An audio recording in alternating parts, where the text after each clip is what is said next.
ভোটের রাজনীতিতে ১০ দলের আসন সমঝোতার ভিত্তিতে জোট গঠনের ঘোষণার পর এবার নয়া আলোচনা তুঙ্গে।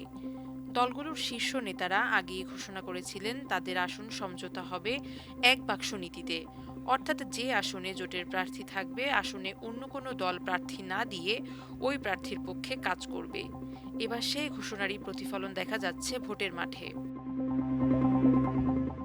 সমঝোতার আনুষ্ঠানিক ঘোষণা আসার পর ইতোমধ্যে নিজের প্রার্থিতা প্রত্যাহার করে জোটের প্রার্থীর পক্ষে কাজ করার ঘোষণা দিতে দেখা গেছে বেশ কয়েকজন আলোচিত প্রার্থীকে। এতে ওইসব প্রার্থীও নয়া এই সামাজিক মাধ্যমে ব্যাপক প্রশংসায় ভাসছে।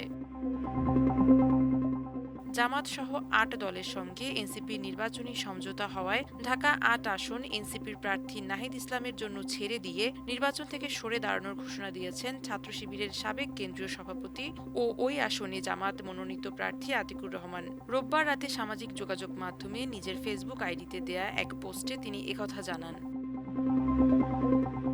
পোস্টে আতিকুর রহমান লেখেন, ঢাকা ১১ সংসদীয় আসনে জনাব নাহিদ ইসলামের জন্য শুভকামনা। আলহামদুলিল্লাহ, সুম্মা আলহামদুলিল্লাহ। দীর্ঘ ১০ মাস ২২ দিন পর আজ এক বড় জবাবদিহিতার জিম্মাদারি থেকে মুক্তি পেলাম। চলতি বছরের ফেব্রুয়ারি মাসের ৬ তারিখে সংগঠনের সিদ্ধান্তের পর থেকে ঢাকা ১১ সংসদীয় আসনকে ইসলামী আন্দোলনের পক্ষে জনমত তৈরি করার জন্য সাধ্যমতো প্রচেষ্টা চালিয়েছি। ব্যক্তি, পরিবার, পেশাগত দায়িত্ব সবকিছুর ঊর্ধ্বে ময়দানি ভূমিকা এবং জনগণের পাশে থাকার চেষ্টা করেছি।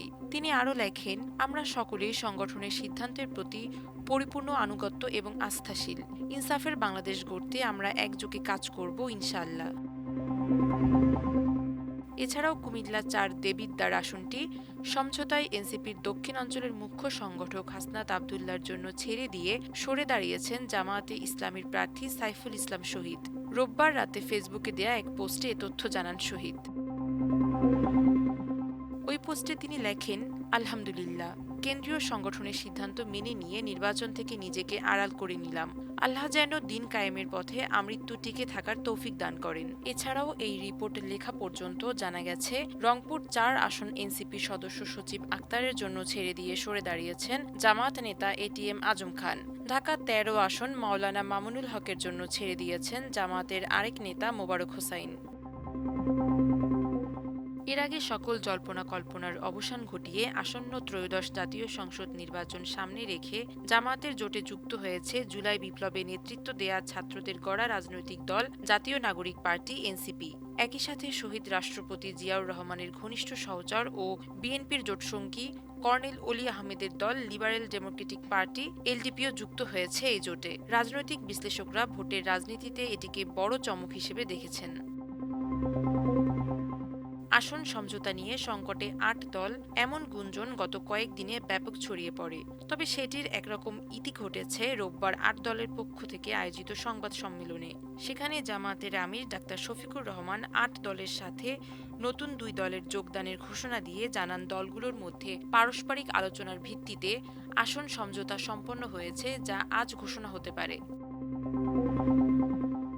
গতকাল অপর এক সংবাদ সম্মেলনে এনসিপির আহ্বায়ক নাহিদ ইসলাম ৮ দলের সাথে যুক্ত হওয়ার বিষয়টি আনুষ্ঠানিকভাবে দলের পক্ষ থেকে ঘোষণা দেন। তিনি বলেন, নির্বাচন সুষ্ঠু করার জন্য ও বৃহত্তর ঐক্যের স্বার্থে জামাত সহ সমমনা ৮ দলের সঙ্গে আমরা নির্বাচনে অংশ নেয়ার সিদ্ধান্ত নিয়েছি। সমঝোতার মাধ্যমে তারা যে কয়টি পাবে সে কয়টি আসনেই নির্বাচন করবে এনসিপি। বাকিগুলোতে জোটের পক্ষে যে প্রার্থী থাকবে তাদের পক্ষে কাজ করবে। পাশাপাশি গণভোট ও জোটের প্রার্থীর পক্ষে তারা প্রচার চালাবে। তিনি বলেন, আমাদের পথ চলা দীর্ঘমেয়াদী। মাল্টিমিডিয়া ডেস্ক, আমার দেশ।